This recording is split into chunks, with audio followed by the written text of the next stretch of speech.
Ngày xưa, có một cặp vợ chồng nghèo sinh được một bé trai đáng yêu. Lúc cậu bé ra đời, nhiều người đều nằm mộng thấy một giấc mơ lành. Những ai thấy giấc mơ đó đều nói rằng, vào năm 18 tuổi, cậu bé sẽ kết hôn với con gái của quốc vương.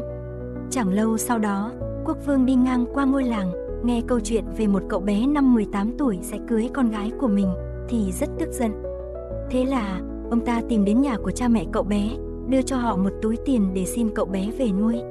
Sau đó, ông ta đặt cậu bé vào một cái giương rồi thả trôi trên sông. Ông ta thầm nghĩ, nó sẽ chẳng bao giờ cưới được con gái của ta rồi. Nhưng điều kỳ diệu là chiếc giương không hề chìm xuống sông, mà nó cứ nổi lên trên và trôi theo dòng nước. Chẳng có một giọt nước nào lọt vào bên trong cả. Cuối cùng, chiếc giương trôi tới một nhà xay bột. Người chủ ở đây nhìn thấy chiếc giương thì mở ra nhìn xem. Ông phát hiện bên trong là một bé con xinh xắn. Vừa hay, ông và vợ mình chưa có con, thế nên hai vợ chồng vui mừng nhận nuôi đứa trẻ, chăm sóc chu đáo. 17 năm trôi qua rất nhanh, đứa bé đã trở nên cao to tuấn tú, thông minh hơn chúng bạn cùng trang lứa. Một lần nọ, quốc vương vô tình đến nhà xay bột. Được ông chủ kể câu chuyện về đứa trẻ trong giương trôi nổi trên sông. Vừa nghe, ông ta liền hiểu, đây chính là đứa trẻ ông ta đã thả trên sông năm xưa. Nhớ lại tin đồn lúc trước, ông ta không vui, lại nghĩ ra một ý đồ xấu xa khác. Thế là ông ta đưa cho chàng trai một lá thư, nhờ chàng giúp đỡ mang nó về trao cho hoàng hậu. Trong thư viết rằng, một khi người đưa thư tới nơi, hãy giết cậu ta ngay lập tức. Chàng trai trẻ không hề biết gì về nội dung của bức thư, cậu mang theo lá thư lên đường. Nhưng rồi chàng trai bị lạc trong rừng và vào nhầm ngôi nhà của những tên cướp. Bọn chúng rất căm hận và luôn chống đối quốc vương, liền xé nát bức thư cũ và viết một cái mới. Trong thư yêu cầu hoàng hậu, một khi người thanh niên này tới nơi, hãy ngay lập tức tổ chức đám cưới cho anh ta và công chúa. Thế là, khi chàng thanh niên đến hoàng cung, giao bức thư cho hoàng hậu, sau khi xem qua, liền ngay lập tức tổ chức một đám cưới hoành tráng cho cậu và công chúa. Khi quốc vương về đến hoàng cung, ông ta chẳng những thấy công chúa đã kết hôn với chàng trai nghèo khổ, mà công chúa còn vô cùng thương yêu chàng. Ông ta giận dữ hét lớn, nếu muốn sống cùng con gái ta, nhà ngươi phải xuống địa ngục. Nhổ 3 cọng tóc vàng trên đầu con quỷ rồi quay lại. Thế là chàng trai trẻ từ biệt vợ và mau chóng lên đường. Khi đi qua một thành trì nọ, lính thủ thành ngăn anh ta lại và hỏi, giữa ngôi chợ trong thành này có một cái giếng, trước đây luôn chảy ra rượu vang, nhưng giờ đây giếng đã cạn khô, nước cũng không có, nói chi đến rượu. Chàng nói với họ, hãy đợi đến khi ta quay lại sẽ cho các người câu trả lời.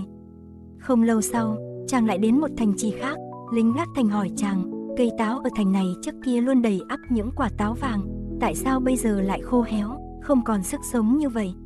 Chàng trai cũng nói với họ, đợi khi tôi quay lại, sẽ nói cho các người biết câu trả lời. Cuối cùng, chàng đến bên một hồ nước lớn, tìm quanh chỉ thấy một con đò. Người lái đò hỏi chàng, tại sao ta luôn phải ở nơi này đưa đò, không có ai đến thay ca cho ta cả? Chàng thanh niên đáp lời, hãy đợi khi nào tôi quay lại đây, tôi sẽ trả lời cho ông. Sau khi qua hồ nước thì chàng đã đến được địa ngục. Nơi này trông thật u ám và đáng sợ, nhưng bây giờ con quỷ không có ở nhà.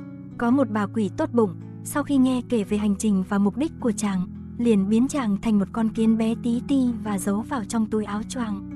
Chẳng bao lâu sau con quỷ quay về nhà, nó nằm gác đầu trên đùi bà lão và bắt đầu ngủ. Bà lão nắm một sợi tóc vàng của con quỷ và nhổ ra. Con quỷ tức giận hỏi bà lão có chuyện gì.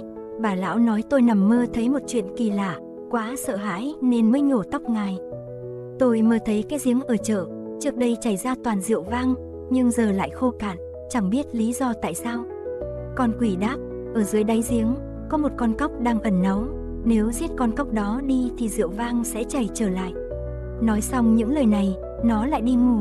Bà lão tiếp tục nắm lấy một cọng tóc của nó và nhổ lên.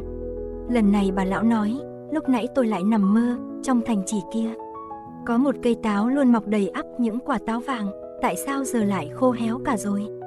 Con quỷ cáu giận đáp, có một con chuột đang gặm gốc cây, nếu giết con chuột đó thì cây táo sẽ lại cho ra quả vàng. Nói rồi, con quỷ lại đi ngủ.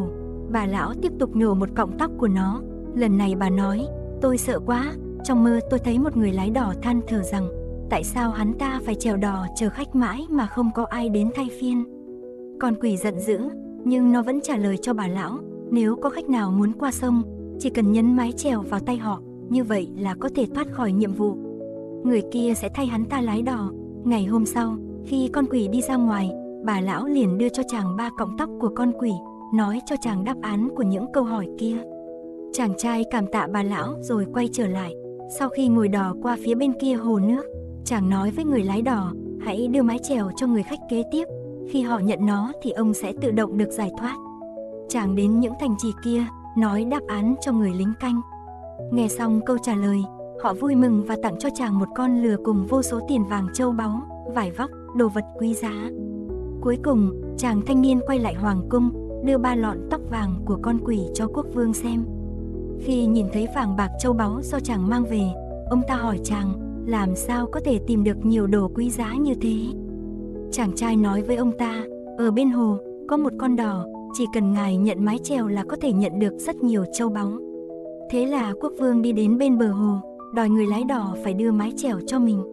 Nhưng có ngờ đâu, khi vừa đưa mái chèo cho nhà vua xong, người lái đó liền chạy mất tăm hơi, để lại nhà vua ở đó, ngày ngày làm người đưa đò. Đây chính là hình phạt cho sự độc ác và tham lam của ông ta. Còn chàng thanh niên và công chúa, từ đó về sau, cùng nhau sống thật hạnh phúc tại hoàng cung.